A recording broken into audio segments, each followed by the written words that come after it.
Hujan sore itu turun tanpa henti, membasuh halaman istana seperti ingin menyapu segala kegelisahan yang berputar di dalamnya. Di balik tembok putih yang menjulang, suasana terasa lebih berat daripada langit yang menggelayut pekat.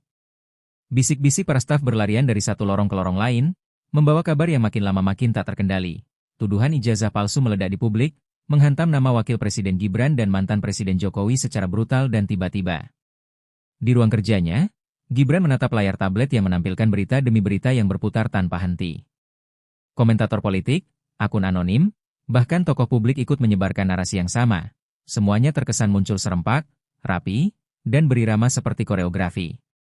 Ada rasa dingin merayap di tengkuknya, bukan karena takut, melainkan karena ia tahu ini bukan serangan spontan.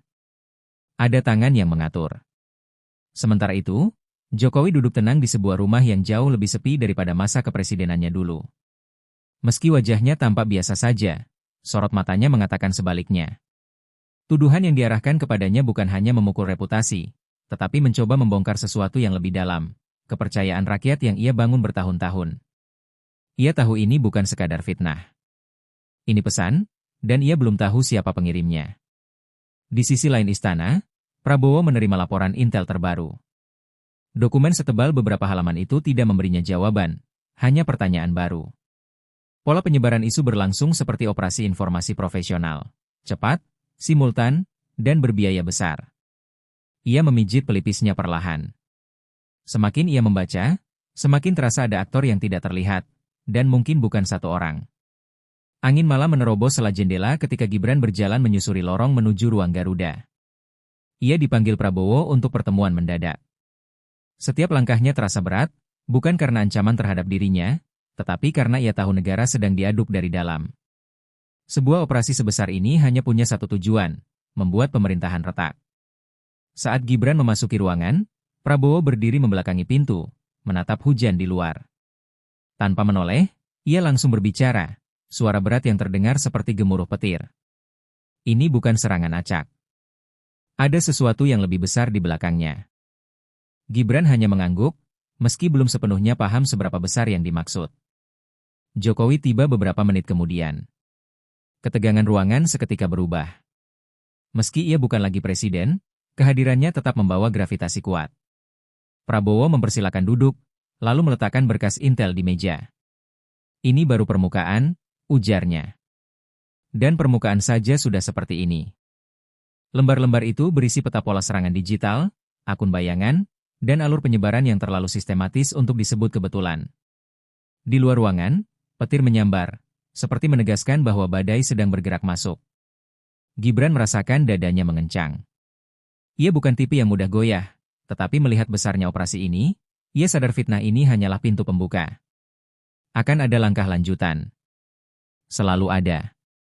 Prabowo menatap keduanya, matanya tajam dan penuh kalkulasi. Kita dikepung, katanya pelan.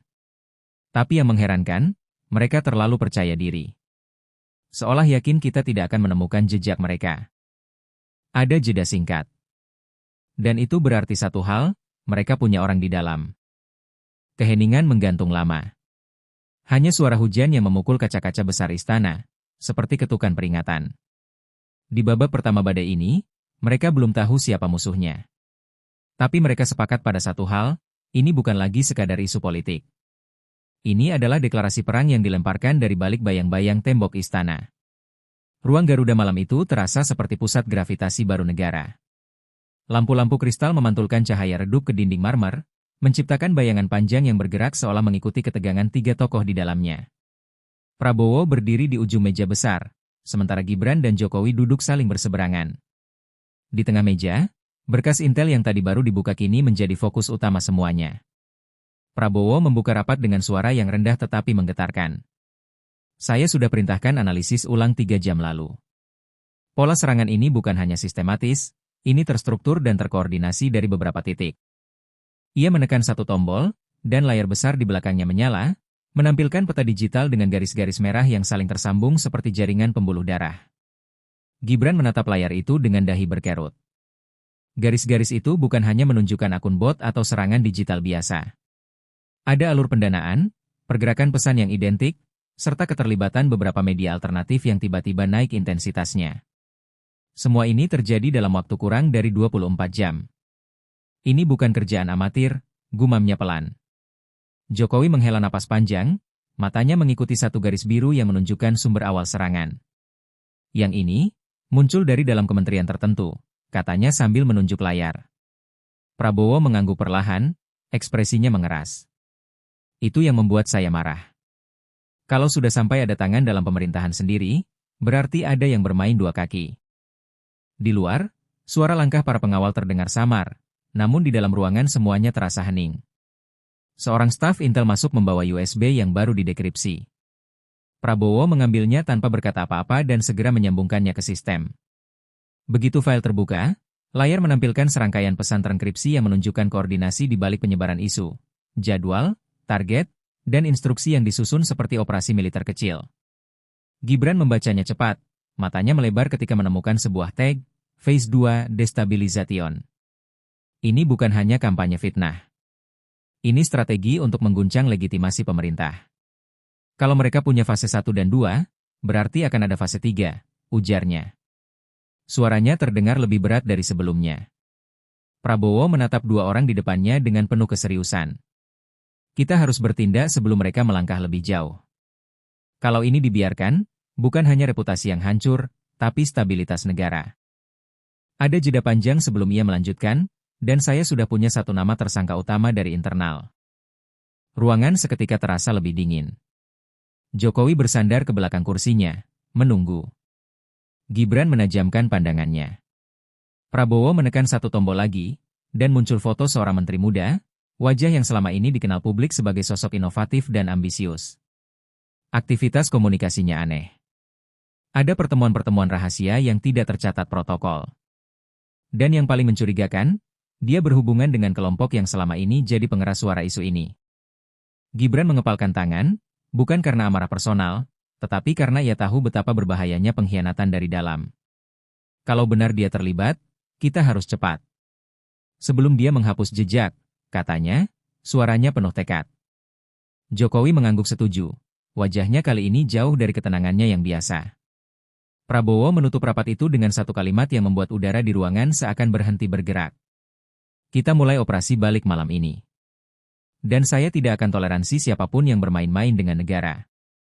Hujan di luar terus turun, tetapi di dalam ruang Garuda, badai yang lebih besar baru saja diumumkan. Malam semakin larut ketika seorang menteri muda, tokoh yang selama ini dielu-elukan media sebagai bintang kabinet, berjalan cepat meninggalkan kantornya.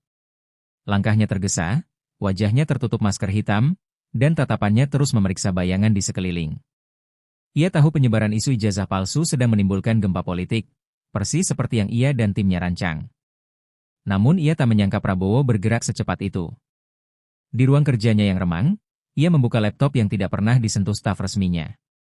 Dari laptop itu, ia terhubung ke grup percakapan rahasia yang namanya disamarkan menjadi istilah teknis. Deretan pesan baru bermunculan, Roy Suryo CS mengeluhkan eksposur media yang mulai berbalik, akun-akun anonim mengeluh algoritma mulai menurun, dan pendukung garis keras mulai panik. Presiden sudah mencium kita, tulis salah satu operator. Menteri itu hanya mengetik singkat, tenang. Kita masih punya waktu. Namun ia salah. Saat ia menutup laptop itu, seseorang mengetuk pintu. Bukan stafnya. Bukan ajudannya. Tapi dua petinggi Intel yang wajahnya sudah dikenalnya sejak rapat-rapat krusial. Mereka tidak berbasa-basi. Pak Menteri, Presiden memanggil Anda besok pagi. Ada hal yang perlu dibicarakan. Suara mereka datar, tetapi menteri itu tahu arti sebenarnya. Ia sudah masuk radar. Di sisi lain istana, Prabowo sedang menatap foto menteri itu yang kini terpampang jelas di layar besar ruang Garuda. Di samping fotonya, terpampang grafik besar yang menunjukkan pola komunikasi mencurigakan, pertemuan larut malam dengan beberapa pihak, penggunaan perangkat tak terlacak, serta aliran dana kecil namun konsisten ke akun-akun bayangan yang memulai narasi fitnah. Semua tanda itu menunjuk pada satu kesimpulan, ia bukan pemain kecil. Gibran, yang masih berada di istana malam itu, menatap data tersebut dengan ekspresi sulit terbaca. Ia sudah curiga sejak awal ada pejabat yang bermain, tetapi melihat bukti konkret membuat dadanya mengeras. Dia duduk satu meja dengan kita tiap minggu, katanya pelan.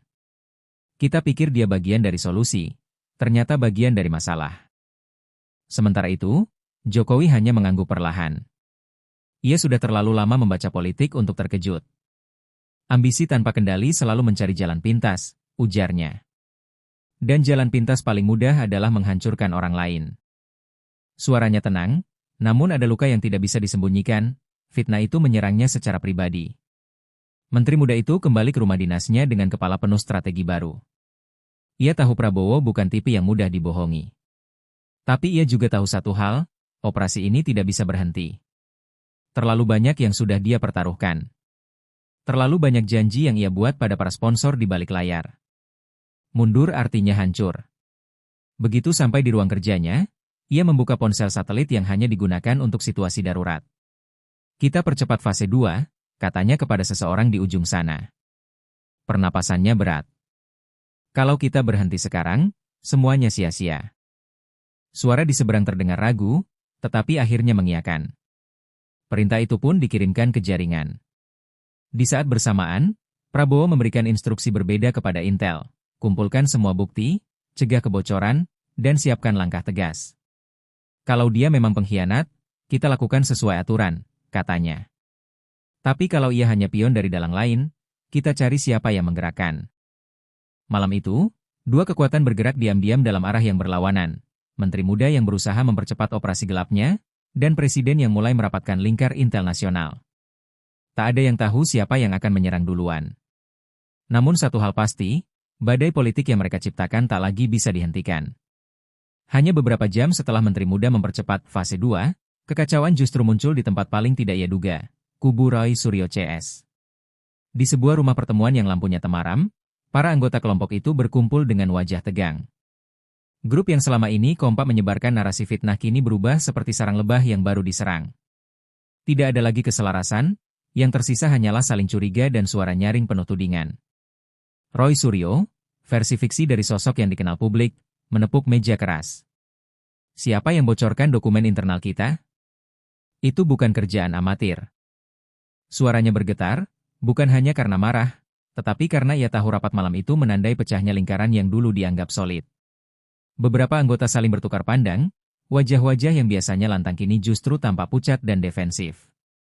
Di pojok ruangan, seorang analis digital membuka laptopnya dengan tangan gemetar. Algoritma kita turun drastis.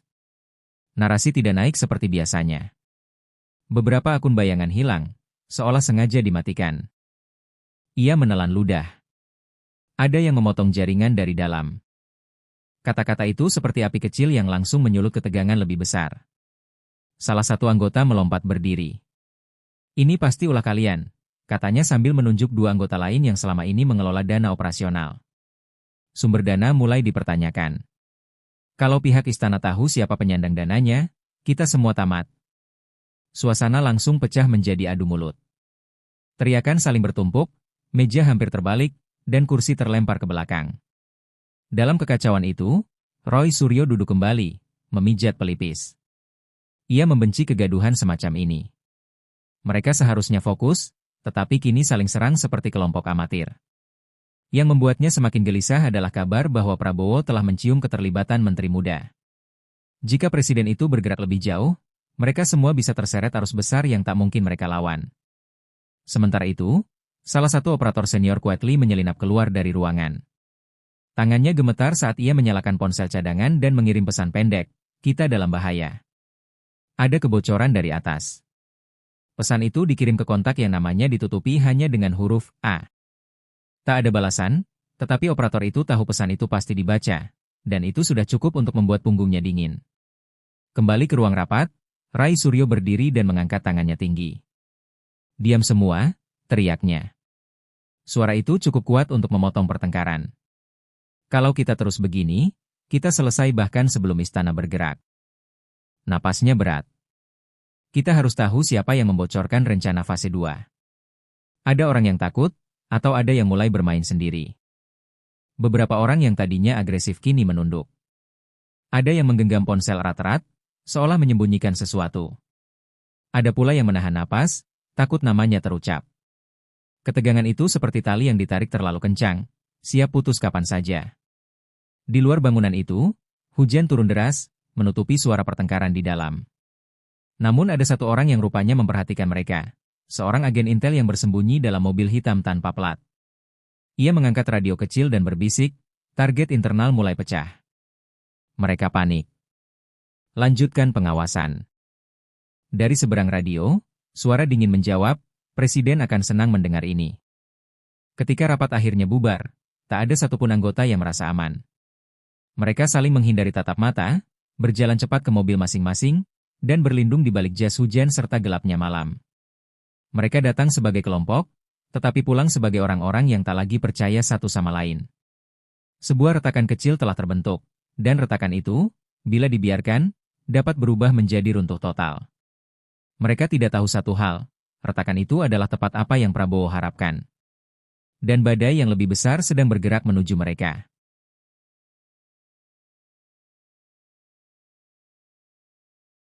Pagi itu langit Jakarta berwarna kelabu, seolah ikut merasakan ketegangan yang mengalir di istana. Prabowo berdiri di balkon gedung utama, memandang halaman yang basah oleh sisa hujan semalam. Di tangannya, ia menggenggam laporan intel terbaru, laporan yang menegaskan satu hal, menteri muda itu bukan hanya terlibat, tapi menjadi poros utama operasi fitnah. Wajah Prabowo mengeras. Ia tahu keputusan harus diambil sekarang, sebelum negara terguncang lebih dalam. Di ruang tunggu istana, menteri muda itu duduk gelisah. Meski ia berusaha tampil tenang, keringat dingin merembes dari pelipisnya. Ajudan Prabowo menjemputnya dengan ekspresi netral, namun tatapan matanya cukup membuat jantung siapapun berdebar. Langkah-langkah mereka bergema di koridor panjang seakan setiap detiknya adalah hitungan menuju eksekusi. Saat pintu ruang Garuda terbuka, menteri itu melihat Prabowo duduk sendirian di ujung meja panjang. Tidak ada staf, tidak ada penasihat. Hanya dua kursi dan tatapan tajam seperti mata elang yang baru saja menemukan mangsa. Duduk, kata Prabowo, pendek dan tanpa emosi. Menteri itu menurut, mencoba menyembunyikan kegugupannya di balik senyum lemah. Prabowo meletakkan berkas tebal di hadapan menteri tersebut. "Kamu tahu ini apa?" tanyanya. Menteri itu membuka halaman pertama, dan hatinya langsung jatuh. Di sana ada transkrip percakapan rahasia, alur pendanaan, rekaman pertemuan, bahkan metadata perangkat yang ia kira mustahil dilacak. Semua bukti tersusun rapi seperti tuntutan yang siap mengetuk palu. "Pak Presiden, saya bisa jelaskan." "Tidak usah," potong Prabowo datar. "Saya bukan mau dengar alasan.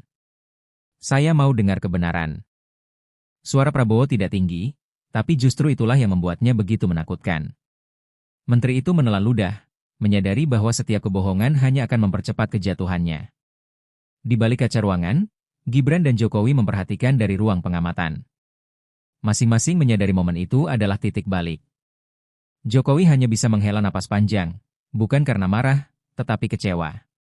Sementara Gibran mencatat betapa cepatnya keadaan dapat berubah ketika pengkhianatan menyelinap ke jantung pemerintahan.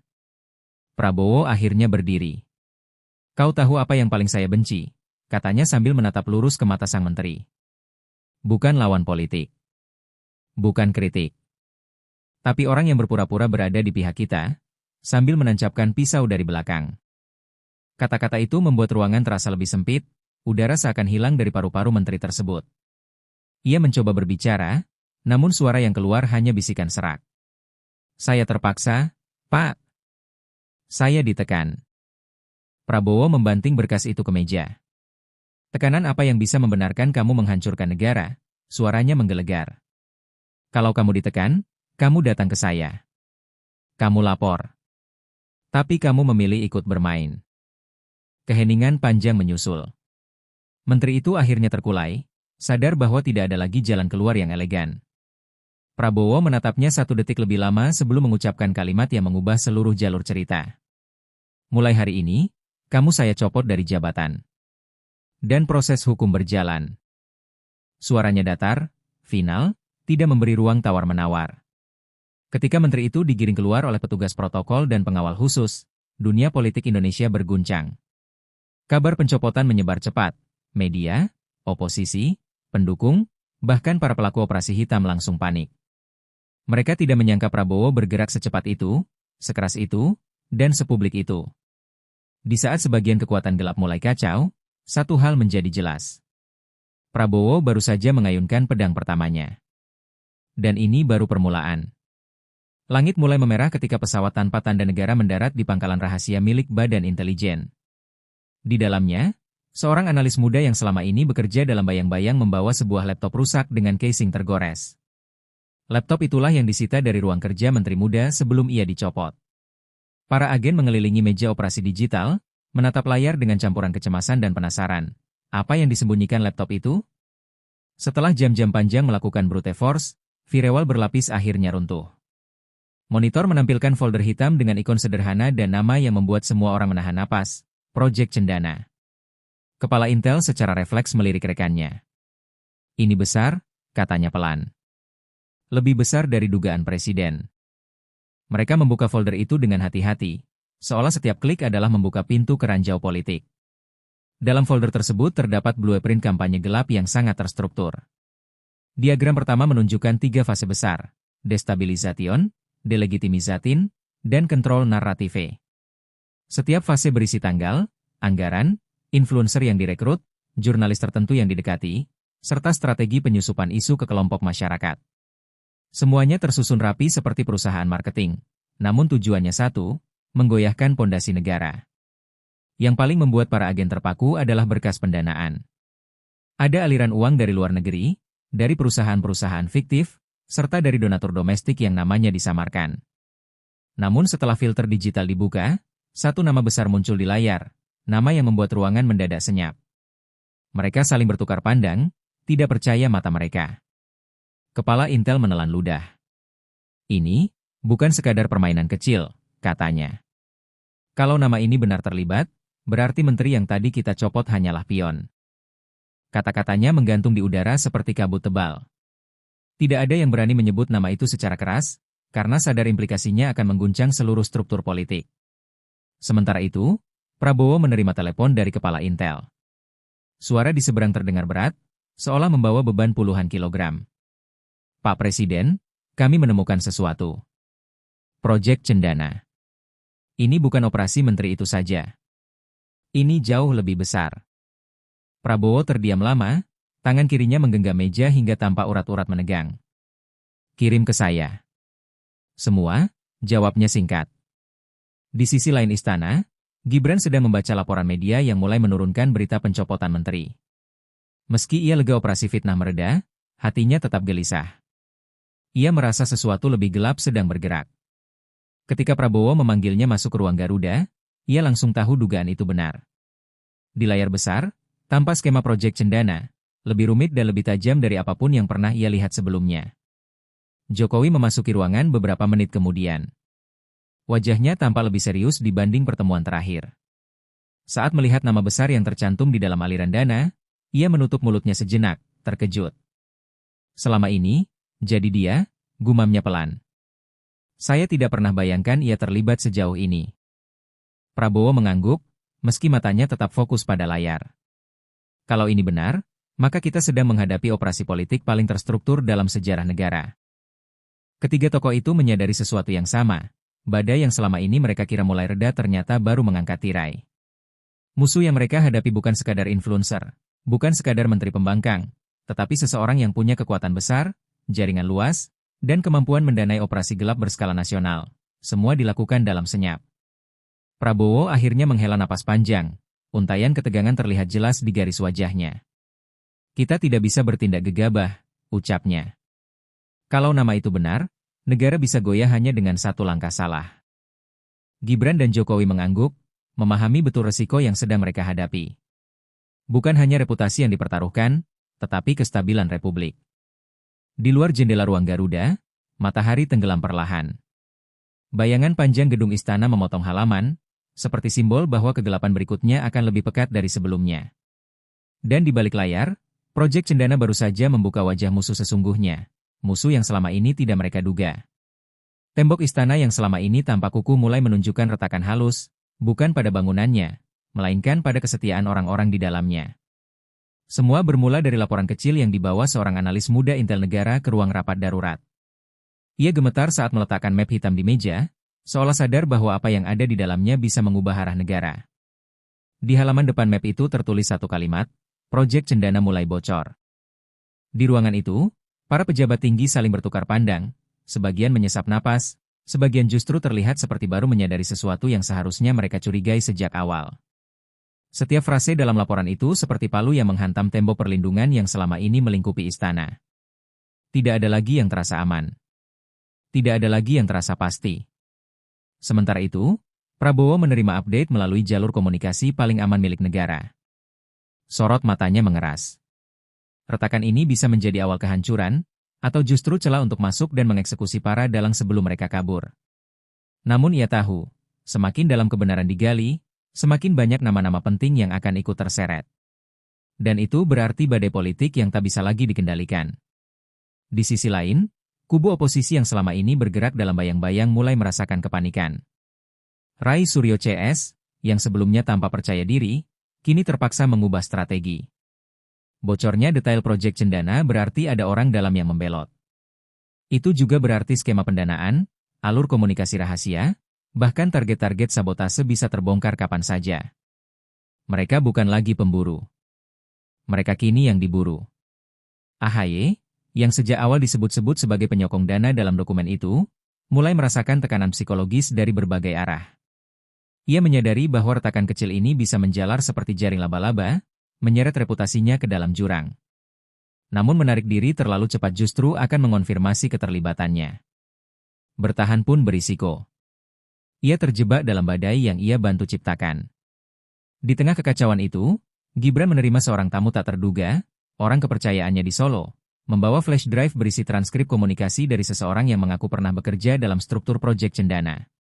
Gibran mendengarkan setiap rekaman dengan ekspresi yang sulit dibaca. Ada kemarahan, ada luka, namun juga ada tekad. Serangan yang ditujukan kepadanya bukan lagi sekadar politik kotor, melainkan operasi penuh, sistematis, dan personal. Jokowi, yang selama ini memilih diam demi meredakan suhu politik, kini terlihat resah. Ia tahu betul bahwa diam tidak lagi menjadi pilihan. Retakan di tembok istana berarti ancaman bukan hanya pada reputasi keluarga, tetapi stabilitas negara. Ia hanya mengatakan satu kalimat kepada Prabowo melalui jalur merah. Jika ini benar, kita tidak sedang menghadapi oposisi, kita menghadapi pengkhianatan. Retakan itu merambat lebih cepat dari yang diduga. Media mulai mencium aroma skandal, meski belum tahu bentuknya. Para analis politik memunculkan teori liar. Di dalam istana, langkah kaki menjadi lebih cepat, bisikan lebih pelan, dan paranoia mulai tumbuh di setiap sudut. Semua orang mencurigai semua orang. Dan ketika malam tiba, sebuah pesan anonim muncul di kanal Intel. Tembok sudah retak. Sebentar lagi roboh. Dalang akan bergerak sebelum fajar. Pesan itu singkat, tapi dampaknya dahsyat. Itu berarti waktu hampir habis. Itu berarti seseorang di luar sana siap membuat langkah terakhir yang bisa memicu kekacauan terbesar dalam sejarah politik negeri ini. Retakan di tembok istana bukan lagi sekadar tanda bahaya. Itu adalah tanda bahwa permainan telah memasuki fase paling mematikan. Fase ketika semua topeng harus dilepas, dan kebenaran paling pahit siap muncul ke permukaan. Retakan yang mulai menggerogoti tembok istana kini berubah menjadi celah menganga. Setiap informasi baru yang muncul terasa seperti serpihan batu yang jatuh, pertanda bahwa sebuah runtuhan besar sedang bersiap terjadi. Namun tidak ada yang mengira bahwa serpihan terbesar justru datang dari arah yang paling tidak diduga, sebuah nama yang tak pernah masuk dalam radar, tak pernah muncul dalam daftar tersangka, dan bahkan tak pernah dianggap relevan dalam dinamika kekuasaan. Semua bermula dari sebuah percakapan rahasia yang disadap intel negara di sebuah villa terpencil. Dua suara asing terlihat membahas keberhasilan, fase retak, terobosan yang ternyata bukan dilakukan oleh tokoh-tokoh besar yang selama ini dicurigai. Di menit terakhir rekaman, salah satu dari mereka menyebut nama yang membuat agen penyadap terhenyak. Nama itu lalu dikirim ke pusat, dan dalam hitungan jam, masuk ke meja rapat darurat. Semua orang terdiam saat namanya dibacakan.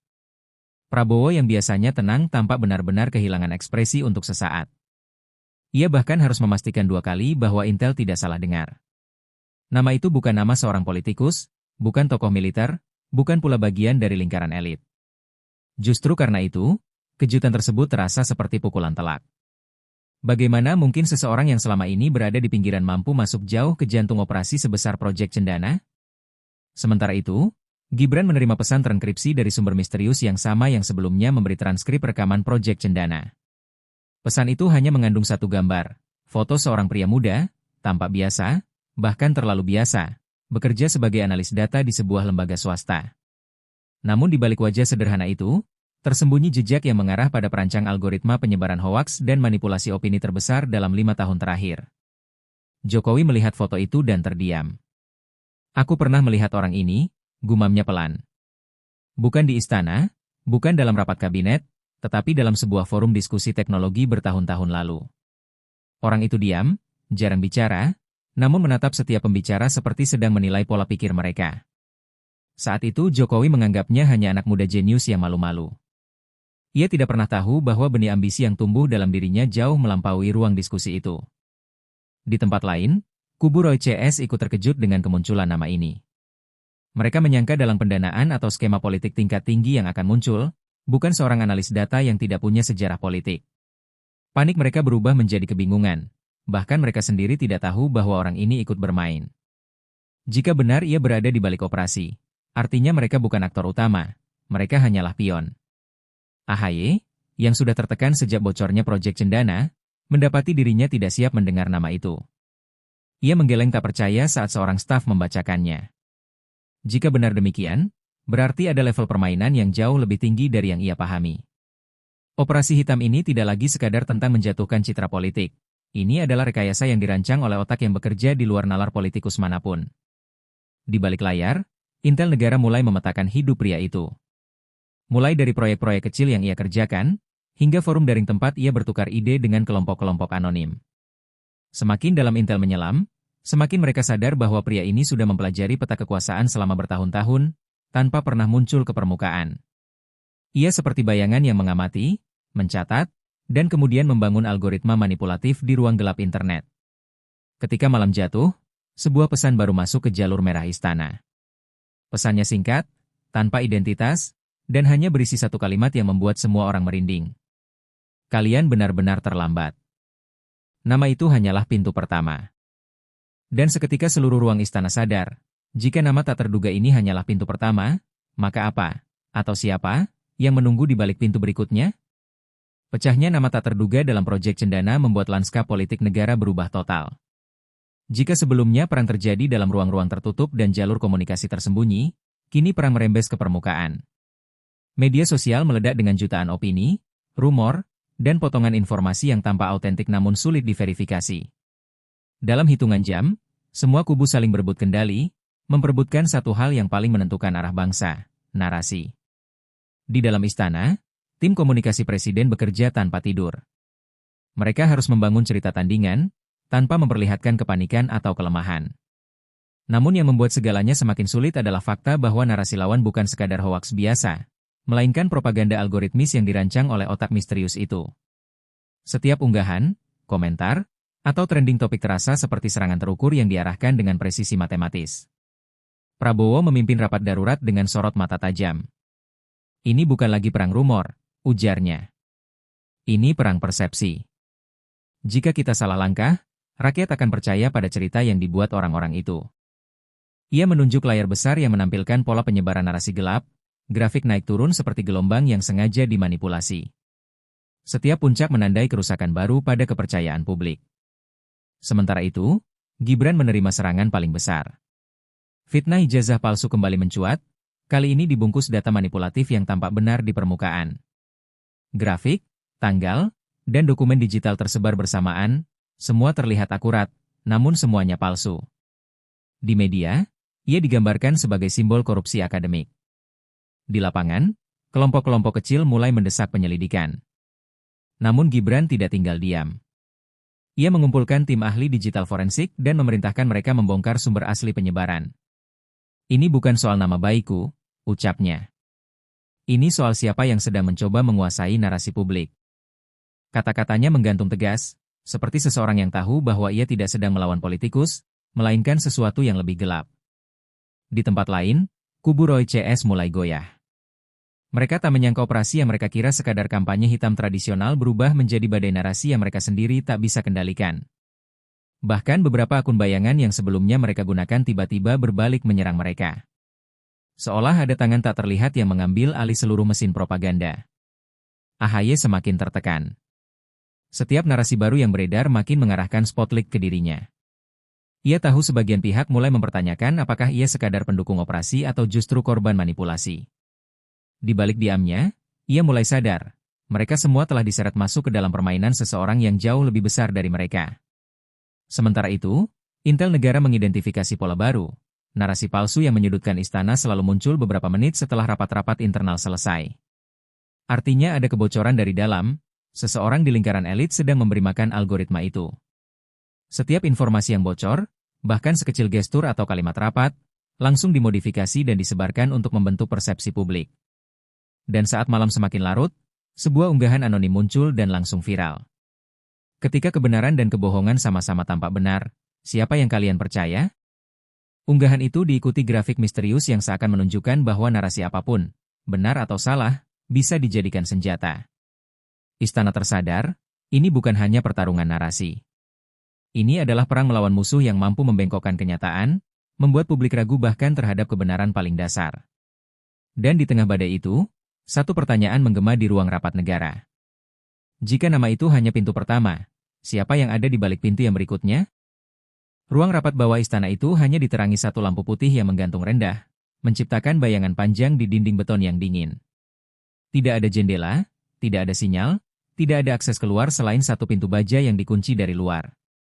Ruangan itu sengaja dipilih, tempat paling aman sekaligus tempat paling menegangkan untuk sebuah konfrontasi terakhir. Di tengah ruangan, duduklah pria muda yang selama ini menjadi pintu pertama proyek Cendana. Ia tampak tenang, terlalu tenang untuk seseorang yang baru saja digiring paksa oleh Intel negara. Prabowo masuk dengan langkah berat, didampingi Gibran dan dua agen senior. Sorot matanya tajam, tidak sabar, namun tetap terkontrol. Kau yang membuat negara ini hampir terbakar, ucapnya perlahan, seperti sedang memaksa pria itu untuk mengakui kesalahannya. Namun pria itu hanya tersenyum tipis, seolah sedang duduk di ruang tamu, bukan ruang interogasi paling ketat di negeri itu. Tidak, jawabnya tenang. Saya hanya membuka pintu. Kalianlah yang membiarkan badai masuk. Kata-kata itu membuat seluruh ruangan membeku. Ia berbicara tanpa gemetar, tanpa rasa takut, seperti seseorang yang tahu ia tidak sendirian, dan tidak terkepung. Gibran maju selangkah, menatap tajam. Tujuanmu apa? Menjatuhkan kami? Mengacaukan negara? Atau sekadar bermain-main dengan kekacauan? Namun pria itu menggeleng pelan. Kalian selalu mengira ini soal politik. Tidak. Ini soal kendali. Bukan siapa yang memimpin negara, tapi siapa yang mengendalikan cerita tentang negara. Seorang agen meletakkan laptop di meja, menampilkan jaringan algoritma yang telah dibongkar. Ini buatanku, ujar pria itu bangga. Tapi kalian masih belum mengerti.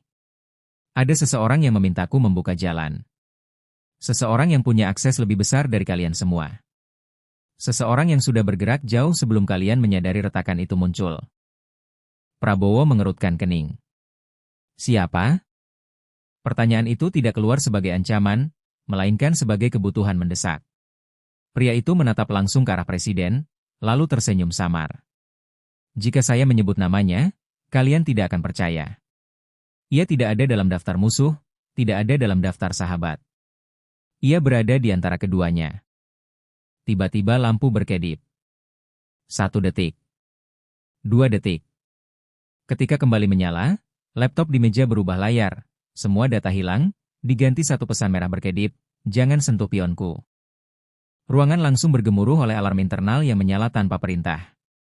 Itu bukan kebetulan. Seseorang baru saja meretas sistem keamanan istana dari dalam.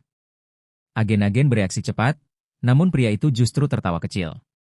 Dia sudah masuk, katanya dengan nada seperti mengumumkan sesuatu yang tak terhindarkan. Dan jika kalian tidak menemukan dia sebelum tengah malam, narasi baru akan mulai berjalan. Narasi yang tidak bisa kalian hentikan. Gibran meninju meja, membuat dentuman keras menggema. Katakan namanya sekarang. Tapi pria itu hanya menatap ke arah kamera kecil di pojok ruangan, kamera yang seharusnya mati. Kamera itu menyala merah. Ada seseorang yang sedang menonton mereka. Seseorang yang sangat dekat. Dengan suara hampir berbisik, pria itu berkata, Dalang sudah berada di antara kalian. Dan ia akan muncul, begitu pintu terakhir terbuka. Sebelum Prabowo sempat menanggapi, pintu baja bergetar keras, bukan dari luar, tetapi dari dalam sistem kuncinya, seperti ada yang meretas secara langsung. Untuk pertama kalinya malam itu, seluruh orang di ruangan merasakan hal yang sama. Bahwa konfrontasi ini baru permulaan, dan seseorang yang jauh lebih berbahaya sedang menunggu giliran untuk tampil.